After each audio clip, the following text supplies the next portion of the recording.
Welcome to Adventures with Kramer. So today what I've been testing out is taking Starlink mobile. I know we're not necessarily supposed to do that, but been trying that out. Ended up borrowing my dad's truck, and so he had a 110 150 watt plugins, like actual 3-prong plugins in his truck. Tried both different spots, tried it with the truck running, still wouldn't work, and then ended up trying a couple different inverters. This one, when we plugged it in, it actually started to smoke whenever we plugged in for power. And so the second one we did, both of them can handle 400 watts continuous, 800 peak, but for some reason it's just not enough. And so we actually had to bust out a generator, and the generator is actually showing that it's pulling 124 watts right now, or 124, nope, not watts, 124 volts. Yeah, 124 volts on there. So it's just a little bit too high for what the actual inverters can handle. And so we set and testing out a little bit more, so you can see the antenna in the back of the truck there. Trying to help check that out. So we're on the road, trying to help find some more different locations in order to be able to test the Starlink internet. And so a couple of different spots we're going to be going to is up Highway 12, headed towards White Pass area, and kind of seeing what's happening up there. Trying to hit some different spots where there's very little or poor or no cell phone service, and then we'll just kind of test them out as we go. What'd you think about that inverter starting to smoke? Something went wrong. Yeah.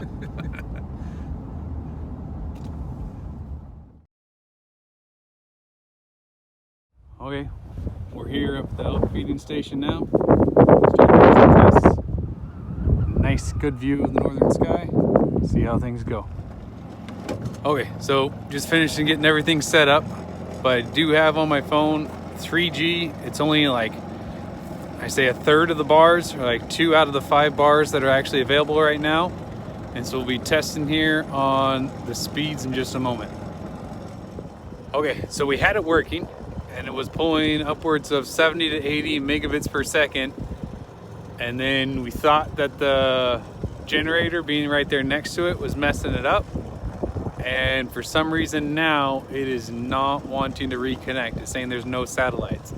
So I'm not sure what's going on, because there is absolutely nothing in the sky that is blocking it. That hill, the mountain back and behind there, is way below the line of where it's saying for obstruction. So we'll keep testing and see what's happening.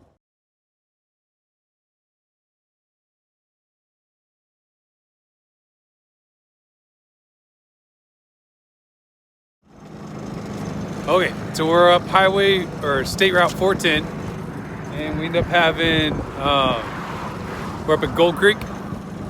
Great restaurant, by the way. No reception at all, my dad's saying, on his cell phone. And so what we're hoping to be able to do is try and be able to test this out, see how it does. There is a little bit overcast skies here, and so I'm not sure how well of a northern sky we're going to be able to get, but it'll be an interesting way to be able to test it out.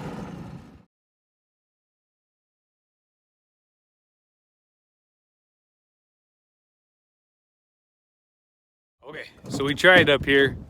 The satellite was searching for it, but it was not finding anything. And so it's also just starting to snow, and so it is super cold. But the biggest thing I can think of though is that these trees are just right where whatever that single satellite we're trying to be able to pick up is there, and it's just not being able to grab it right now. So hopefully in the future though, whenever the thousands more satellites actually get up there, be able to get more connections in more different places. So it's nice and cold. My hands are numb. But I guess the biggest thing we're learning from this though is that clear view of the northern sky, you have got to have that. And I think it's actually even more than what the augmented reality piece on the app is showing. Because it was just barely a little bit. Now I don't know if that would be different during the middle of the day, because I also found that sometimes in the evening and at nighttime I do have more drop-offs happening, and I can't tell if it's that same little bit right there, if it just has to be up that much higher, or what's going on. So hopefully with the continuous spreading, we'll see what happens. But hopefully you enjoyed the video. Hit the like button, comment down below, tell us if there's any other different places you want to try and test out, see if the Starlink internet works there or not, and what kind of happens. Have a good one.